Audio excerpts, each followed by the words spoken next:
The world is not a fairy tale. It is a chessboard. And on this board, there are only two types of players: the hunters and the prey. You have been told to be nice. You have been told to be honest. You have been told that if you follow the rules, you will get what you deserve. That is a lie. History's greatest leaders, from the emperors of Rome to the CEOs of Silicon Valley, did not get there by asking for permission. They got there by understanding the darker side of human nature. Today, we're going to open the playbook of Niccolò Machiavelli. I'm going to teach you 7 psychological rules to command respect, influence behavior, and get exactly what you want. Warning: once you learn to see these strings, you can never unsee them. In 1513, a man named Niccolò Machiavelli wrote a small book that shocked the world. It was called The Prince. He didn't write about how the world should be. He wrote about how the world actually is. Most people live in a delusion. They project their own morals onto others. They think, if I am kind, they will be kind. But Machiavelli knew the truth. Men are ungrateful, fickle, pretenders, and runaways from danger. It sounds harsh, doesn't it? But look around you. Dark psychology is not about being evil. It is about awareness. It is the study of the human condition, without the filter of politeness.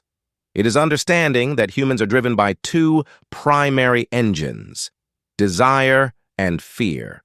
If you want to advance in your career, dominate your social circle, or simply stop being taken advantage of, you need to stop thinking like a victim and start thinking like a strategist. You need a mix of Stoic emotional control and Machiavellian calculation. Today, we break down the 7 rules of power. The first mistake you make is talking too much. You have an idea, a goal, a plan, and the first thing you do is tell everyone. You crave validation. You want people to clap for you before you've even won the race. This is fatal. Machiavelli taught that if your enemy knows your plans, they can build a defense against them. If your friends know your every thought, you become predictable. And in the game of power, predictability is weakness. Psychologically, when you are an open book, people lose interest. There is no mystery, no allure.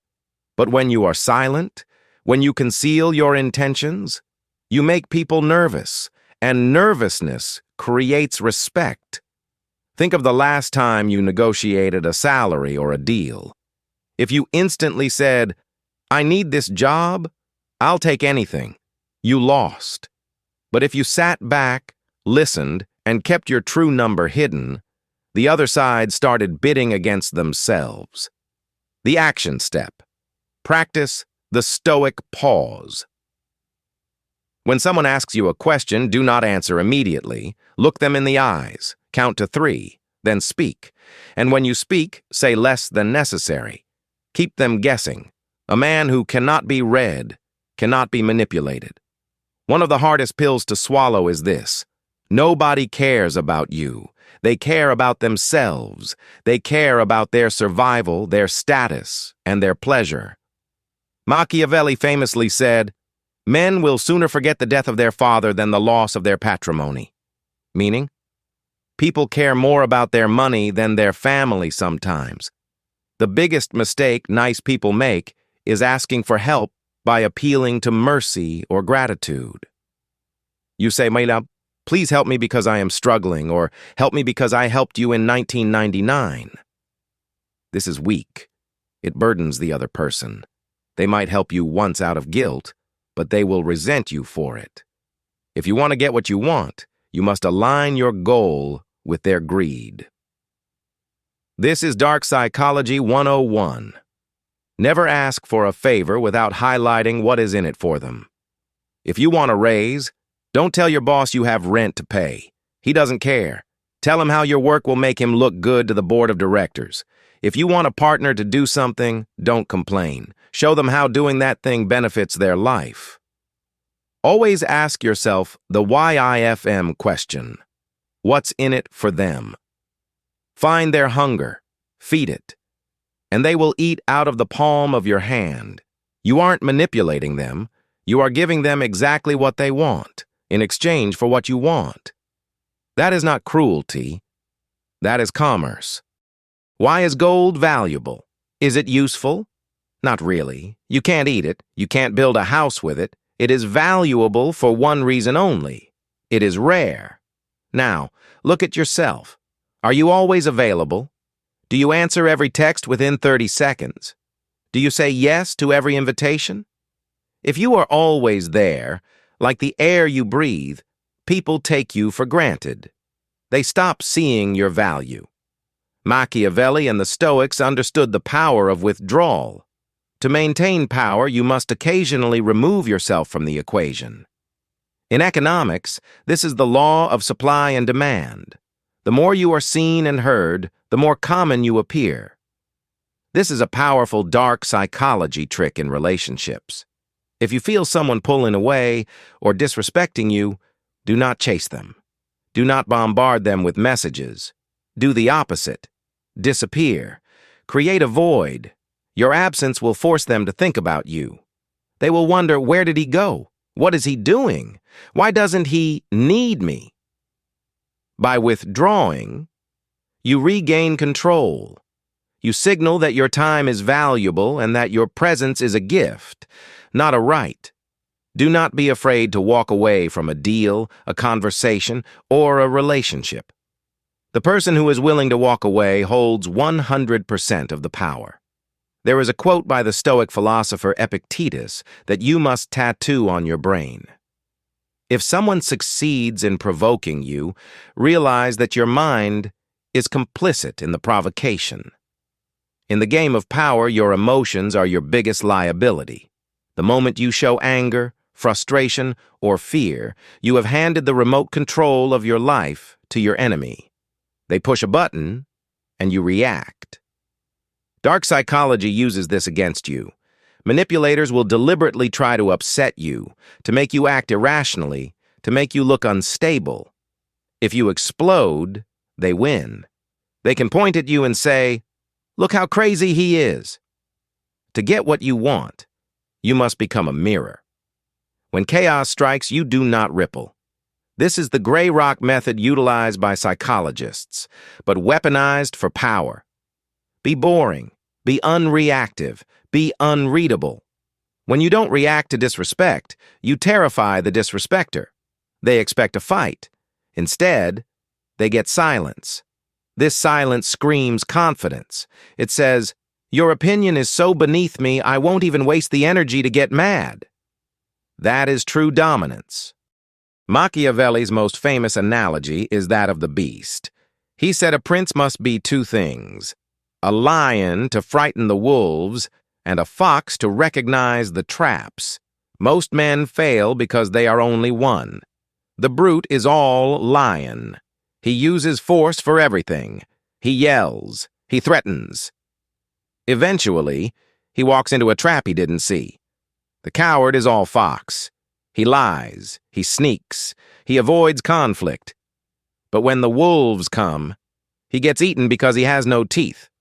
To get what you want, you must switch between these modes instantly. When you need to defend your boundaries, be the lion, be ferocious, strike fear. But when you need to gather information or navigate a delicate social situation, be the fox, be charming, play dumb. Flatter people who have egos. Do not be stuck in one identity.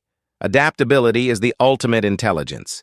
If the door is locked, the lion breaks it down. The fox picks the lock. Use the right tool for the job. If you want to lead a group, influence a team, or build a loyal following, you cannot just sell them a dream. You must give them a nightmare. Humans are tribal animals. We are biologically wired to band together against a threat. History shows us that peace does not unite people as tightly as war does. This is a dark trick used by politicians and cult leaders, but you can use it in business and social life. If you want your team to work harder, do not just offer a bonus. Point to a competitor. Say, they think they can beat us. They think we are weak. Let's show them who runs this market. By creating an us versus them dynamic, you bypass logic and tap into primal loyalty. You become the protector of the tribe. People will fight for you, not because they love you, but because they want to beat the enemy you pointed out. We like to think we don't judge books by their covers. We are lying. We judge everything by the cover. Machiavelli wrote, "Everyone sees what you appear to be, few experience what you really are. If you walk into a room with your shoulders slumped, wearing dirty clothes, apologizing for being late, you have already lost the negotiation before you opened your mouth. This is the halo effect. If you look successful, people assume you are smart, competent, and trustworthy. If you look like a mess, they assume you are incompetent. Curate your reputation like it is a piece of art. Never let people see you struggle. Never let them see you sweat. Even if your world is falling apart, your public face must be one of absolute control. When you believe you are a king, and you dress like a king, and you speak like a king, the world has no choice but to treat you like one. These are the tools. Conceal your intentions. Appeal to self-interest. Use absence. Master your emotions. Be the fox and the lion. Use the common enemy, and guard your reputation. Some will say these tricks are manipulative. They will say they are dark. Let them talk. While they discuss morality in the cheap seats, you will be on the field, winning the game. The world does not give you what you want. It gives you what you take. The question is no longer how to do it. You now have the knowledge. The question is, do you have the courage to use it? If you want to master your mind and control your reality, you are in the right place. I post videos like this every week. If you are ready to stop being the prey and start being the hunter, hit that subscribe button. Like this video, if you learned something new,